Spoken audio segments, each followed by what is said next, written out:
Hey everybody, what is up? It's Dr. Vibe here, speaking. You're blessed and highly favored. You're a magnet for miracles and you're a solution for someone's problem. I am your host and producer of the Dr. Vibe Show. I'm also a host and producer of the weekly Black Men's Roundtable. Do you know what time it is? I am host and co-producer of the Good Men Project show, which is on once a month at thegoodmenproject.com, one of the most viewed websites in the world for men. I'm also shows on the Good Men Project, shows at the Black Life Coaches Facebook fan page, the #1 resource for Black Life Coaches. And if I left something out, I don't care, because I think I got enough doing and enough going on. But as always, and like to have fun, Dr. Vibe has another special guest, special friend on the show, Heath Wiggins. And he is the driving force behind an organization called His Leadership, Her Trust. And it was formed in August 2013. And it's to lead a discussion about relationships and to empower men to become the kind of man a woman trusts, respects, and wants to follow. He's also a writer for the great website blackandmarriedwithkids.com, which is the #1 blog for African American marriage and parenting. So welcome to the Dr. Vibe Show, Mr. Heath Wiggins. How are you, sir? I'm doing great. I'm doing outstanding, and thank you for allowing me to come onto your show. You have a wonderful platform, and I'm just honored to be here with you. And I don't have as many accolades as you do. I just write a few publications that you mentioned, but I'm nowhere near at your depth or length. However, I am honored to be here with you. Well, I'm honored right back to have you on the show, and I just share what I do. I'm not to say I'm better than anybody else. We work together to win together. That's what I'm all about. So, going ahead, we need to know a little bit of background about yourself. We know you got this great platform going on, you know, His Leadership, Her Trust, but let's roll it back. Where did you grow up? How was growing up, etc., etc.? Wow, we're going to rewind it back all the way to the beginning. Rewind it back. Rewind. Right. Oh, back in 1973. No, I was born in Flint, Michigan, but I was raised in Wheaton, Maryland, which is Silver Spring, Maryland, right outside of Washington, D.C. area. Have a sister, and both my parents are still living with me.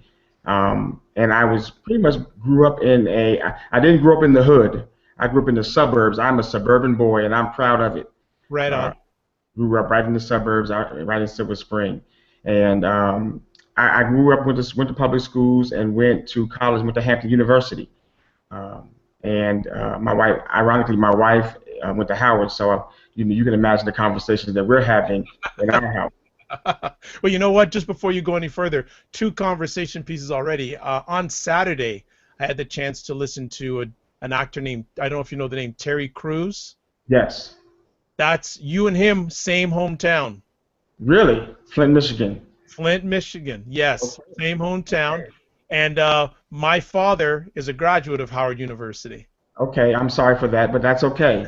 That is all right. Somebody had to go to. I'll make sure.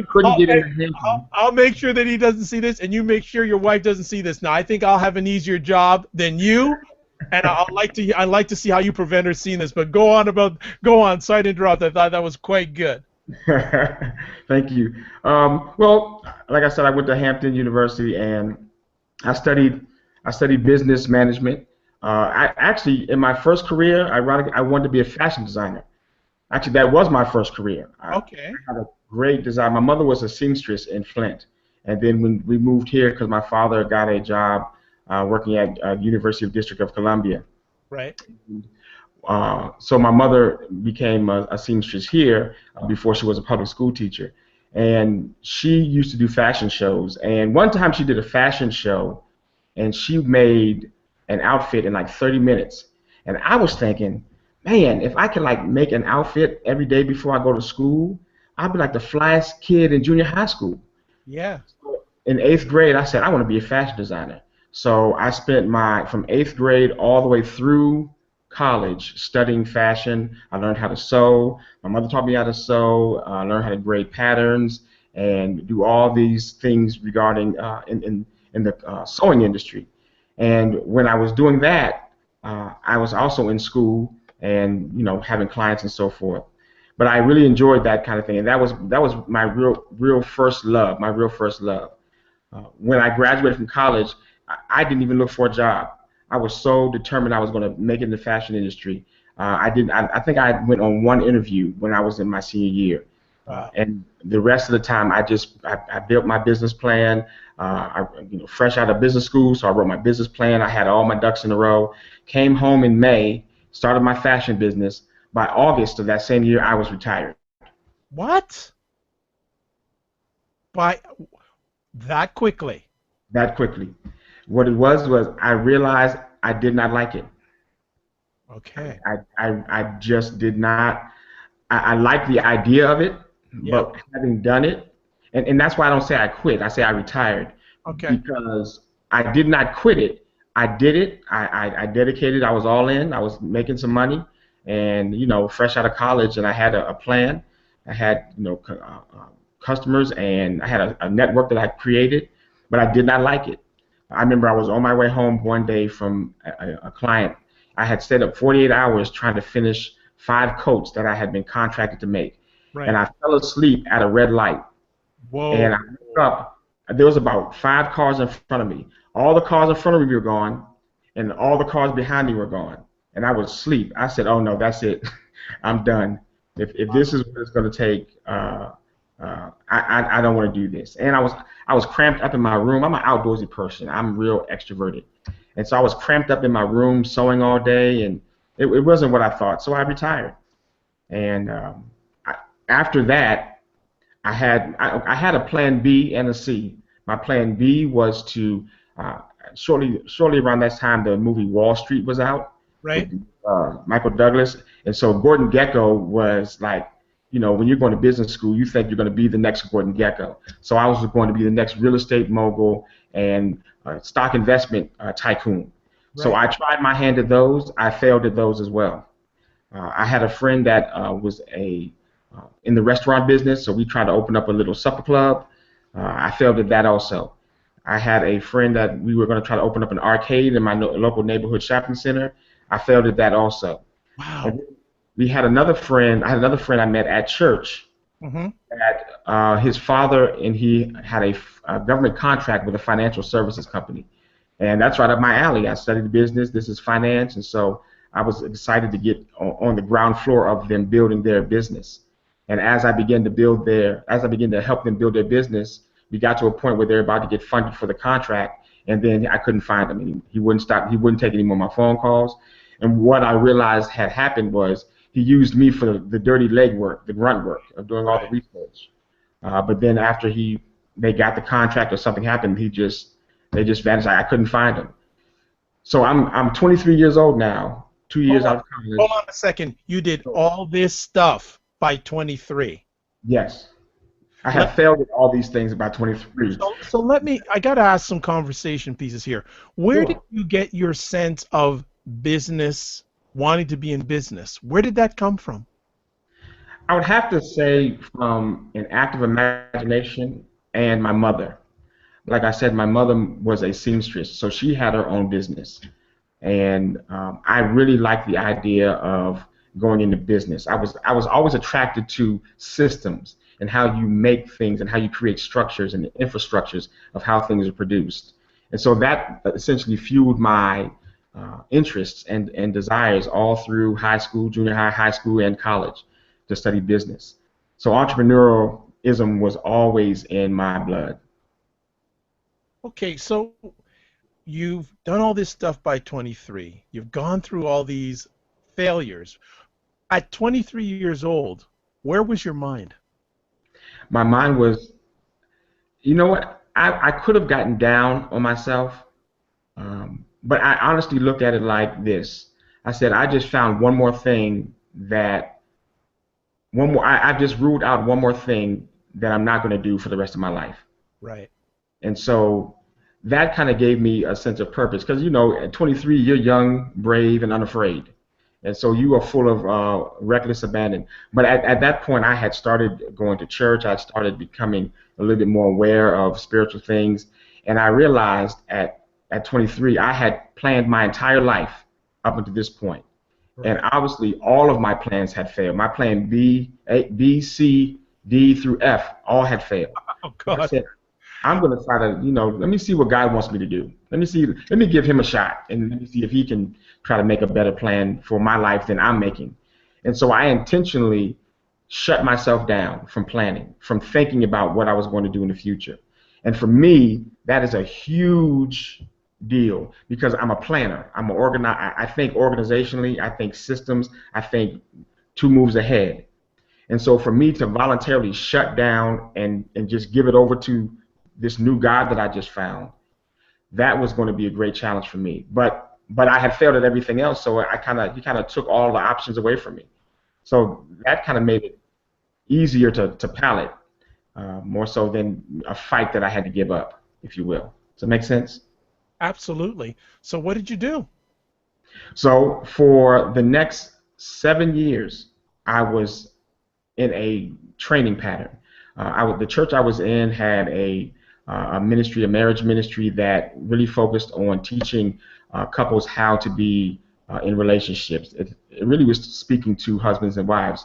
And I didn't get married until I was 27. So here I am 23, and I'm not married till about 4 years later. But in the meantime, I was learning all of the things that the marriage ministry that he was running, the pastor was running at the time, was teaching. I was learning how to be a man. I was learning about manhood. I was learning what it was like to be in a relationship. And I wasn't dating anyone at the time.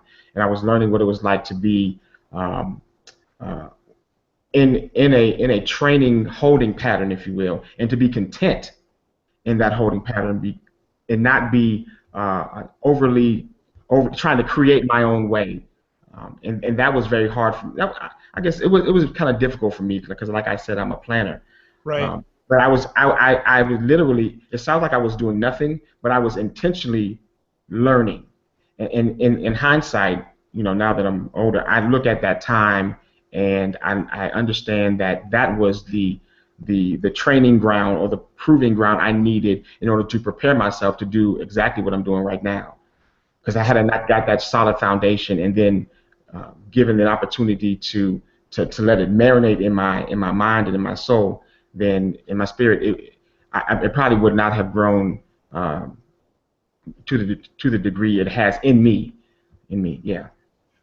In those years between 23 to 27, what was what were some difficult things for you to accept or things that you had to overcome that you didn't maybe initially agree with? I wasn't as cool as I thought I was, and it sounds vain, but it was. I was quasi arrogant. I was quasi um, self-aggrandizing. Yeah. And I say quasi because that's me being humble. But back then, I was fully arrogant and fully aggrandizing. So So I had a lot of expectations of myself coming out of college, what and I failed at all those attempts. what humbled My, you during pardon? that conversation? You said you were very arrogant, quasi-arrogant, you say, but were there things then during that time between 23 to 27 that humbled you? What humbled you and made you have a change in regards to your head and your heart? Well, okay, that's a very good question. What humbled me was my experiences of my failed business experiences, and also my posture at the time, honestly, with my relationship with the Lord and with God. I had intentionally tried to grow up spiritually, if you will. I was becoming more empathetic to other people's feelings. I was learning that I was very selfish and that my selfishness was affecting adversely others. And I was hurting people's feelings and I didn't care. And so that awareness, along with sort of the conviction that, you're not a nice person, you need to be more. I was a polite person, but I didn't have a filter. I guess that's the best way to say it. I didn't have a filter. So if I said something that was kind of hurtful, you just had to take it on the chin or not take it on the chin. But I learned over time I needed to be more empathetic. I needed to be more concerning and caring. And I think it was the combination of me experiencing those failures and the Lord humbling me, um, just in and of my own spirit to say you need to be nicer. And I intentionally did set out to be nicer. I remember there were a couple of occasions where I would take somebody out to dinner Right? just just to see if I can take somebody out to dinner and not expect anything in return. Wow. In my history, I had not done anything for somebody that I did not expect to receive something back for. So I really wanted to test myself to see, can I really be nice and go take a young lady out to dinner and not want anything in return? Or can I buy a friend of mine an air conditioning unit for her apartment because it's the summertime and it's, she doesn't have an air conditioning unit, and not expect, anything, not expect any, adulation for it. Right. You had mentioned that you got married at 27. When did you feel or get the feeling that I want to settle down and be married? Because many young men at that age group, the last thing that's on their mind is settling down and getting married. Why did you decide to go that route at that age at that time? Okay, that is a very interesting story, and it's not something that I got to take a sip of water for that one. Okay, no problem. It's your show. I'm just steering the ship. Sure. Um, my story is unlike no one else's, not many others. I would say no one. I had a plan at 24 that I wanted to be married by the time I was 27. I don't know why. I just felt like I don't want to be single at 28. I want to be married at 27. And I like the fall. The fall is my favorite time of the season. So I want to be married in October of, at that time it was 1997.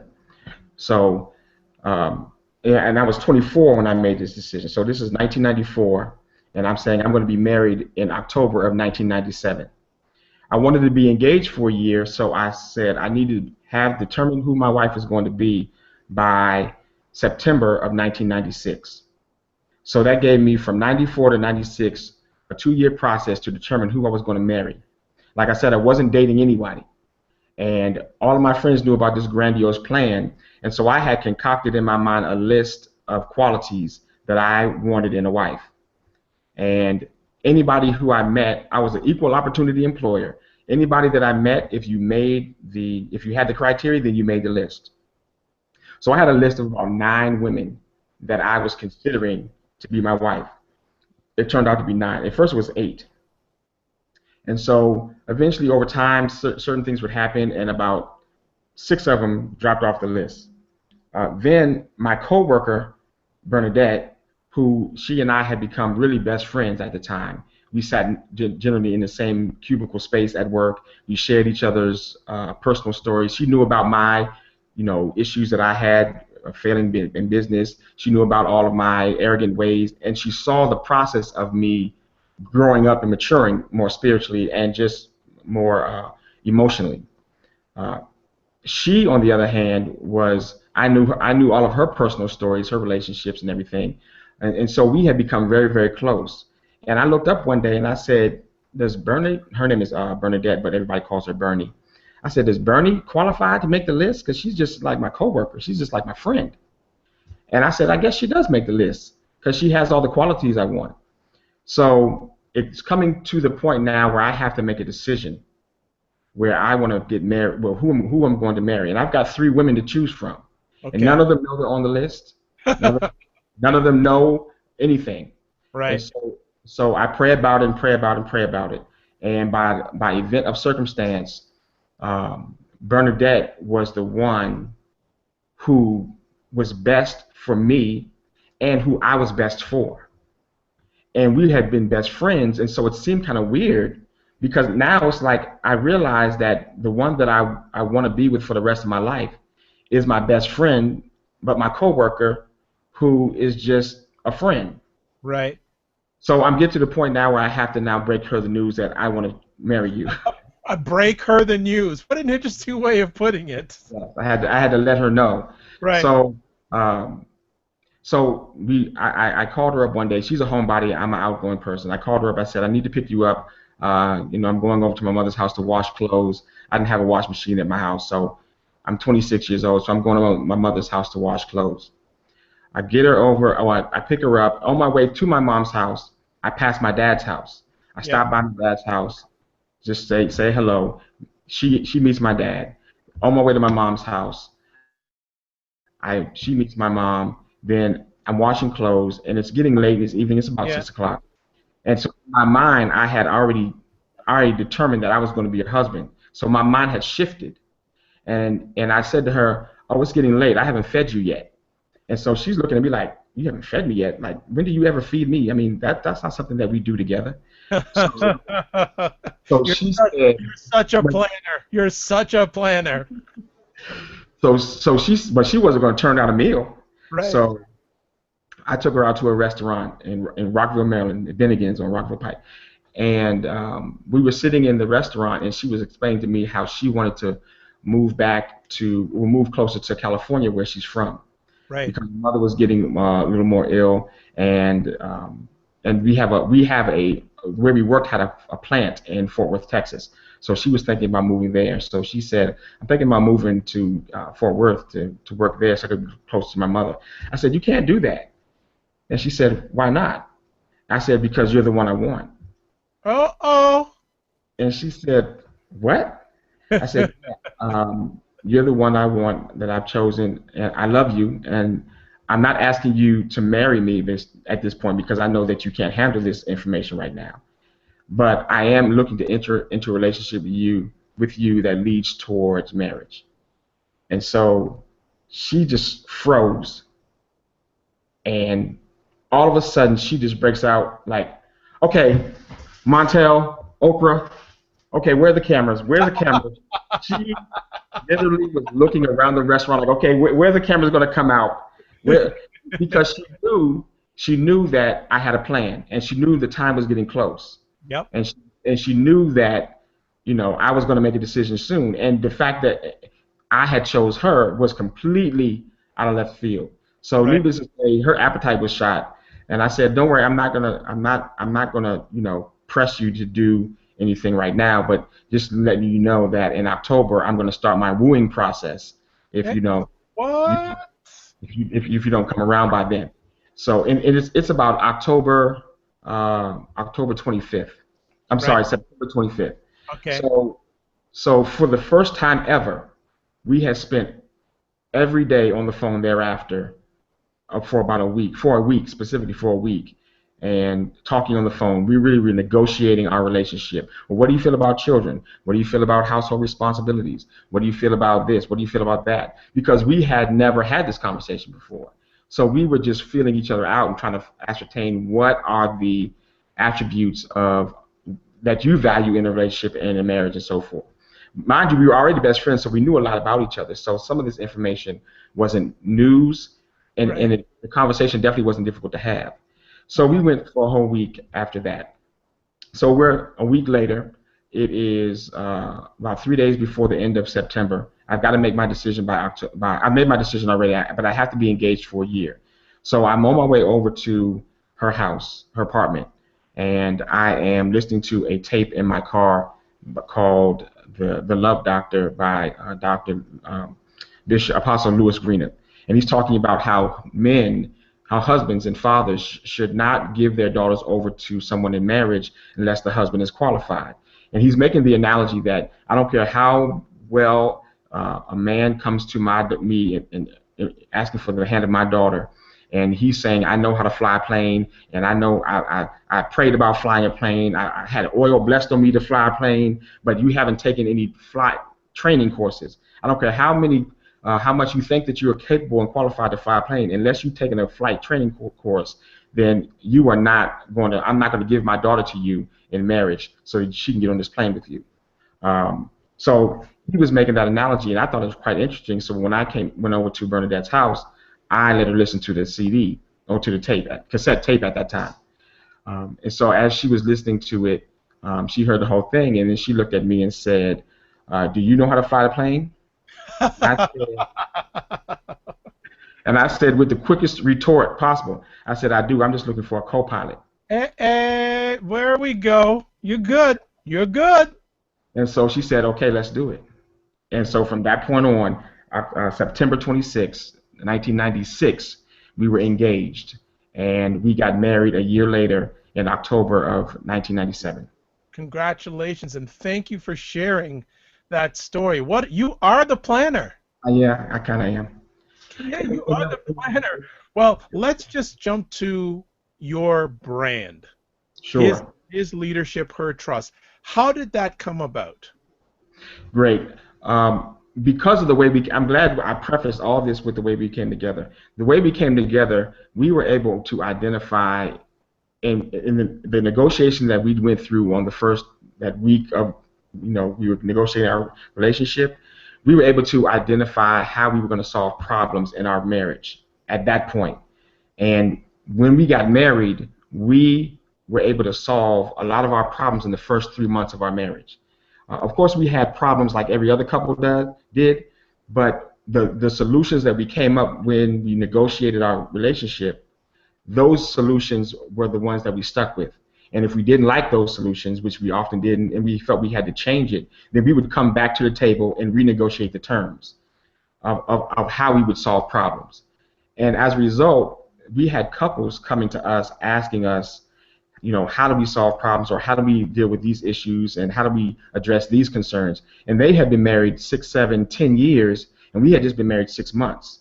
So they're asking us for advice about how to solve problems in their marriage. So I began to write some of the things down that we kept repeating to couples over and over again. And that became our first course for our business called Family Bootcamp, which we created in 2000.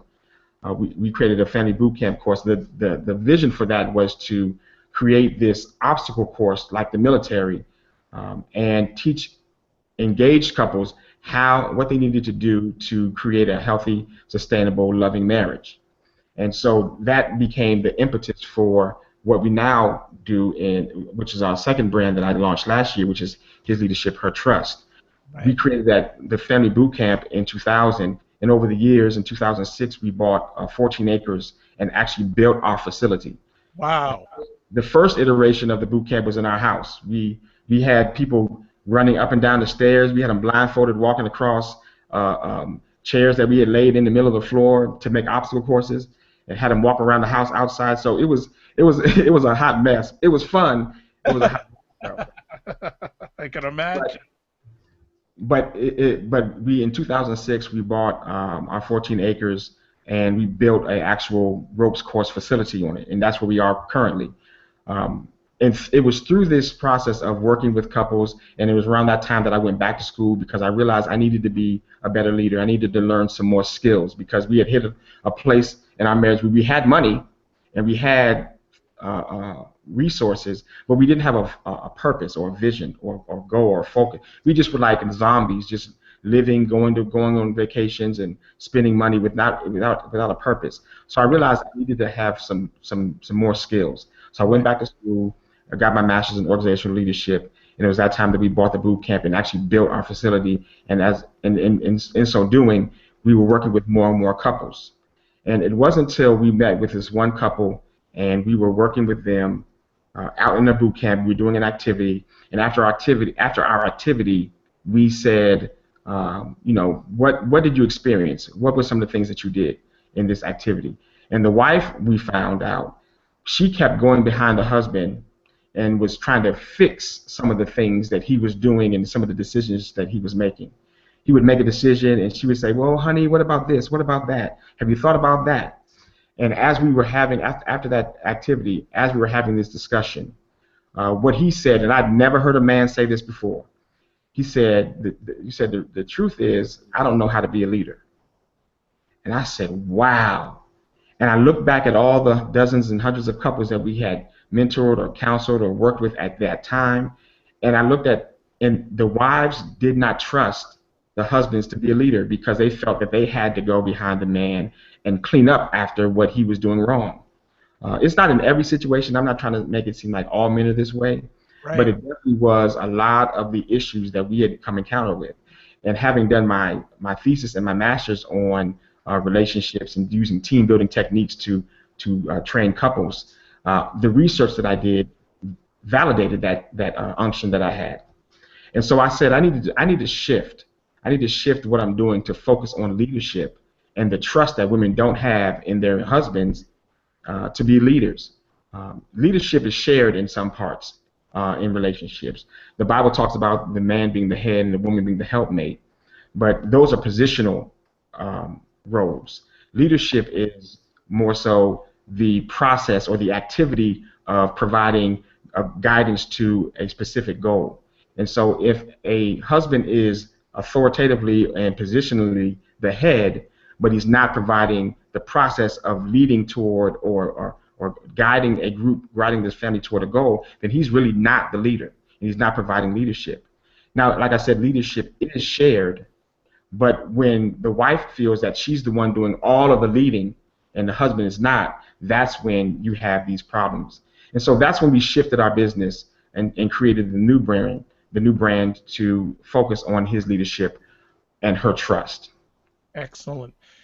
What makes what you and your wife are doing unique for those who are watching and listening to this? Because there's hundreds and thousands of different, coaching for couples, etc. What makes his leadership, her trust, unique in your opinion?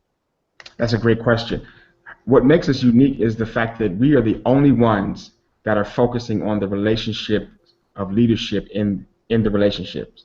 There's a specific dynamic of leadership that works in marriages, that works in relationships. You can be a leader at your job. If you are a principal at a school, you can be a leader and provide leadership there. But you can't come home and treat your spouse like they're a student. You can be a leader in the military. You can be a captain in the military. But you can't come home and provide that same kind of authoritative, disciplinary, transactional leadership in your marriage. Those kind of leadership models don't work. And what we've seen is when couples interact with one another and they try to assert their authority, I'm the man of the house, or I'm going to do it this way. Those kind of transactional leadership models do not work. And how we're unique is that we know the specific 4 steps that are identified to work in relationships, and we bring those things out. The couples that we work with, and we work with a lot of different couples, but the couples that we work with, we are able to identify the specific issues their relationship has as it relates to the roles and responsibilities. See, when I talk about leadership, because I've studied it, I'm speaking from a clinical, practical, theoretical application. But when I'm talking to couples, they don't understand that stuff. And that was a mistake that I made when I first started. I thought if I tell you all the theory behind it, then you'd understand it. They don't understand that stuff. What I've realized they understand is they need to know how to be a better communicator, how to improve their communication, that is, in their marriage. They need to know how to be, the husband wants to know, how can I get my wife to respect me more? And the wife wants to know, how can I trust my husband some more? Those 3 things, communication, trust, and respect. If we can improve and increase the communication, increase the trust, and increase the respect in a couple's relationship, and very directly and very specifically with how-to steps, and we know what those are. And nobody else is doing that. There's a lot of coaching programs, but nobody else is specifically dealing with the leadership and trust component. Excellent. How do people hear about you guys these days compared to, I know in the beginning times, it would probably had to go out and really pound the pavement, so to speak. How are people hearing about you now compared to how you had to market yourselves when you first started up? Yeah, we market ourselves by collaborations with right now I have a blog. And because we've been in this, I would say we're new to the blogging arena, what people do is they contact us through our blog, hisleadershiphertrust.com.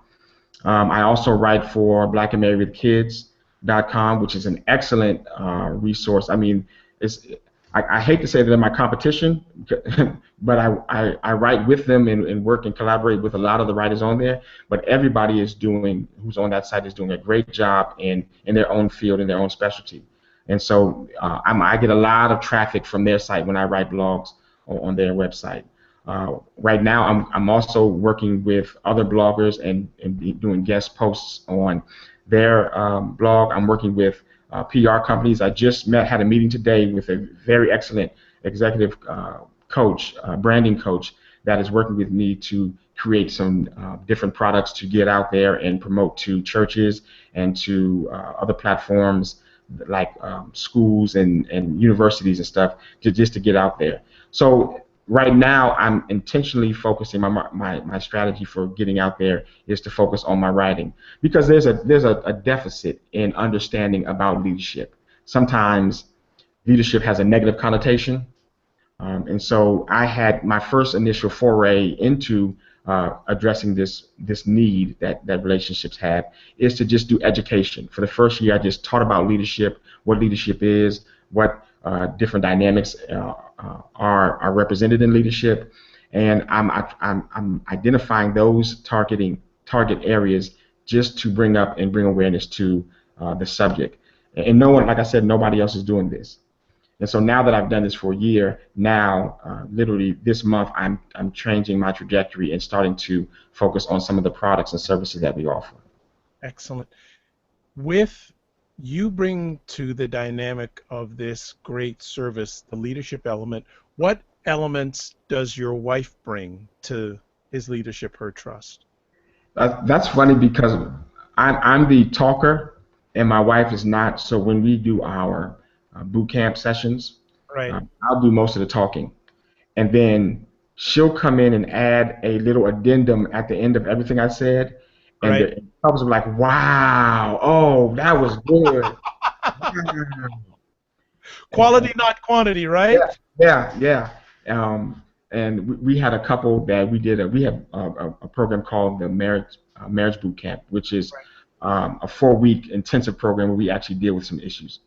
Um, and so we had a couple go through there, and at the end of the boot camp, we asked them, I said, "What did you get out of it?"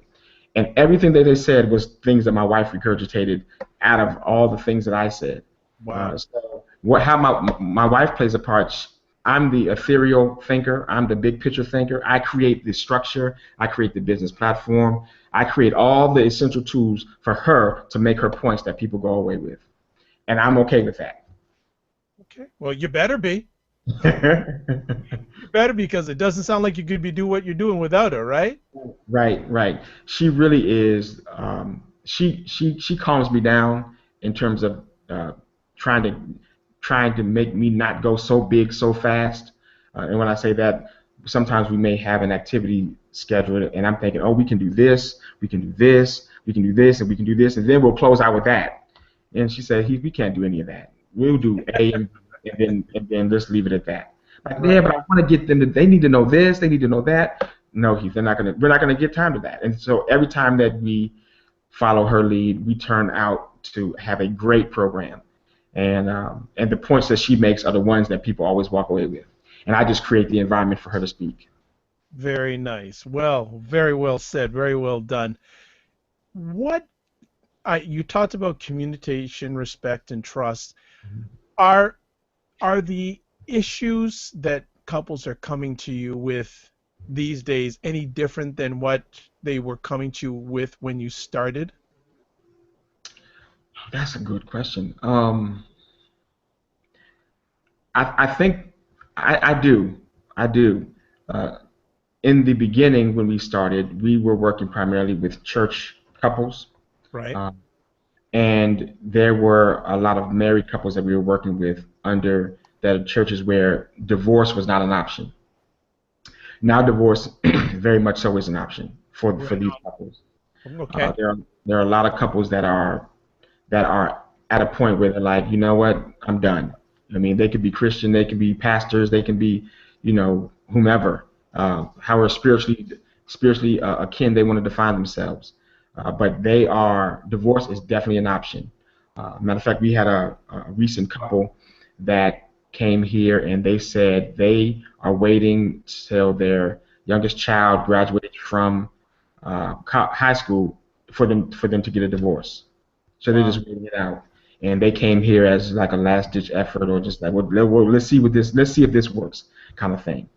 And so we do have issues where the relationship is at stake, and that's why I take what I do so seriously, because when we give advice, we are really speaking to the family structure and the future of their family, and we're not just speaking to a man to a woman who have a problem.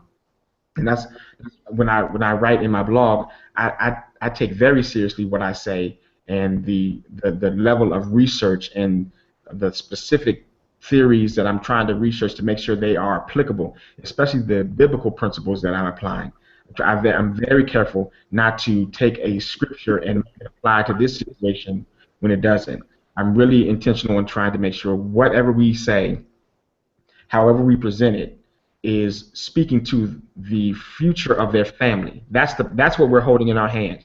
I mean, really, it's God doing it, but He's given us these abilities. But my dutiful due diligence in this is to make sure that I'm being very sincere and honest with these couples, because if we don't do our jobs correctly, they're getting a divorce, and then you have all the impact to the children, and so I take that very seriously. Do you do any of your, or give or perform any of your services to non-church couples? Yes, we do. We do not, we are not sponsored by or funded by a church. Right. We are a LLC, so we do take couples that are not church. Because we have the framework, His Leadership, Her Trust, and because our background is deeply based in, well, my background is deeply based in the church, and so is my wife's. Those are the people who are drawn to what we have to say. It follows sort of the church idiom that, you know, the husband is the head and the wife is the helpmate. There are some couples that there are some couples that are in the church that don't really follow that and don't want to believe that. It's not that they don't believe it; they don't want to follow that kind of structure. And so we just work with them in the best way that we can do to solve their problems, because we can't make them be like Heath and Bernie.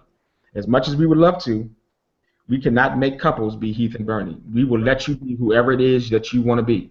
If she wants to work and he wants to stay home and you know, play video games, if that's what she wants to support, then we will show you how to do that in a peaceful environment.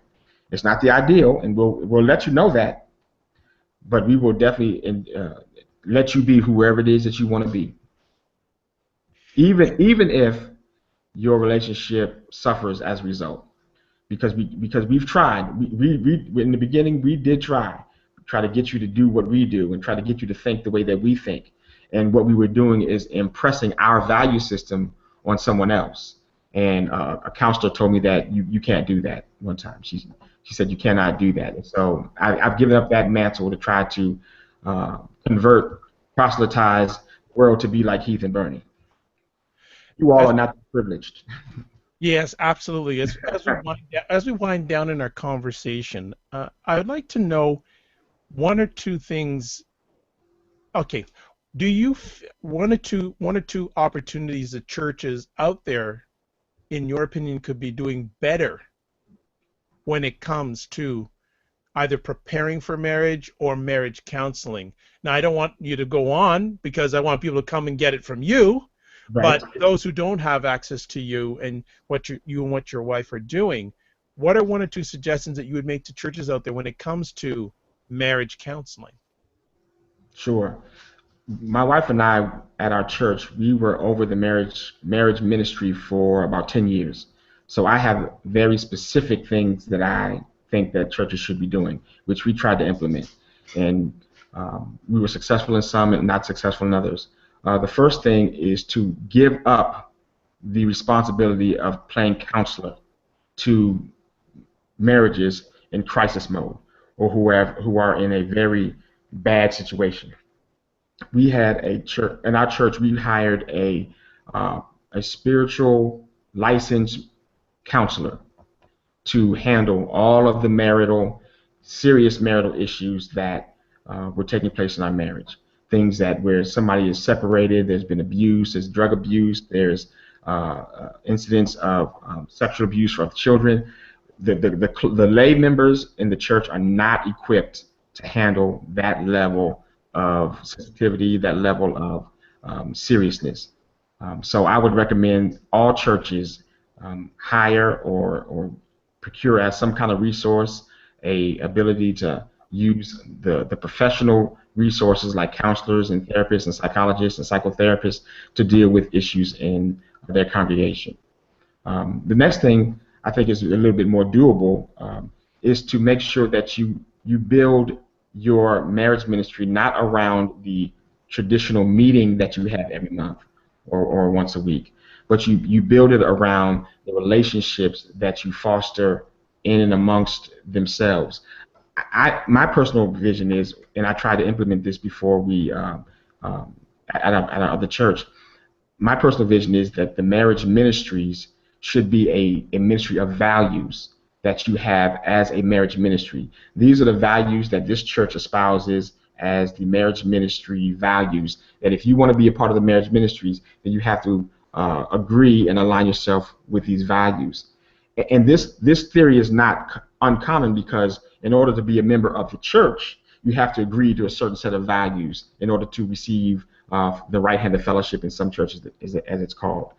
And so I think if you can create certain values that the leadership wants to espouse in couples and in a family, in a marriage, then let those values be the thing that binds you and unites you, rather than the Saturday fellowship or the Wednesday night fellowship with the couples. I think that's a much more stronger bond, because then you can build smaller communities around those values, and you can hold others accountable to those values. So if somebody was having a problem in their marriage, then you can go back to the values and say, which one of these values are you not upholding, and why are you not upholding it? Now let's deal with that, instead of saying, well, let's come to this meeting, let's pray about it, and then hopefully you'll get better. Okay. Well, before we let you go, first things first, I would like to thank you for sharing your time with us tonight. And Our pleasure. yeah, and the mic is always open if you want to come back on the show. But what is next up for His Leadership Her Trust? What's the next vision? Wow, 2015 is going to be a big year. We have a book coming out in January, preferably at the latest February. It's called His Leadership Her Trust, and it's going to talk about the 4 steps to for men to become the kind of man that a woman trusts, respects, and wants to follow. And that is a serious piece of literature I've been working on since 2011. And it stemmed from a workshop that I did, and I think it's going to be very powerful and inspiring to men. We also have a complete reconfiguration of our website. We are going to be launching some additional programs in our boot camp here locally in Maryland, and we also are going to be offering some online boot camps, which are going to be very fun and interesting. So if you live in St. Louis, if you live in the West Coast, if you live in New York, you will be able to sign up for our online boot camps and do some of the fun activities and some of the things locally that we kind of do here. You won't be able to climb from trees and swing across the creek and hang from ropes, but there will be some fun things that you will be able to do with your spouse, and then we can have communities and have community and conversation about what are some of the things that you learned. Excellent. So Well, I'm going to hold you to come back at least on the show and talk about those 4 areas for men. I'd love to have you come on before the book, but hey, don't want to do it till the book's out there. But I'm going to hold you to that big time, unless you want to come on beforehand. But that's up to you. Okay, I'll see what my schedule is like and see if I can put that in. Yeah, I very much want you to come on the show and share about that. That's very big and very important. If people want to get in contact with His Leadership, Her Trust, what's the best way they can, or best ways they can? Sure. The best way that you can get in contact with me is go to my website, and you can peruse all the different things we have there. If you want to contact me to come and do some speaking, or to come to your church and do some speaking there, then you can reach me at info@His Leadership Her Trust, just info at His Leadership Her Trust. I'm also on Facebook and Twitter. My Facebook is His Leadership Her Trust, and my Twitter is our headquarters called Fort Wiggins. We're at Fort Wiggins. I like that. Twitter. That's our 12-acre facility. Fort Wiggins. You go. Well, God willing, if I'm ever down in that neck of the woods, I better put on my fatigues before I get entry in. Fort Wiggins. Call first too, because we live in the woods, and you might get shot. All right. Well, thank you so much for sharing with us tonight. Continued success to you, your wife, your family, and to all the couples that you're doing positive, productive things with. It's really good stuff to hear, and we're speaking it that it's just going to be nothing but forward movement, forward bound for everything you and your wife are doing. I appreciate very much. It was a pleasure getting a chance to talk to you, and I love your show, and I'm just happy and blessed to be on here. I look forward to coming back too. Absolutely.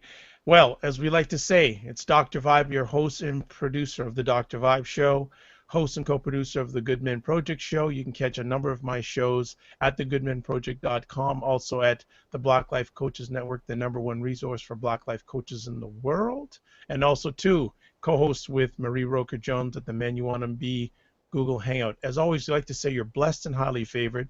You're a magnet for miracles, and you're a solution for someone's problem. Also, God bless, peace be well, and keep the faith. Bye-bye.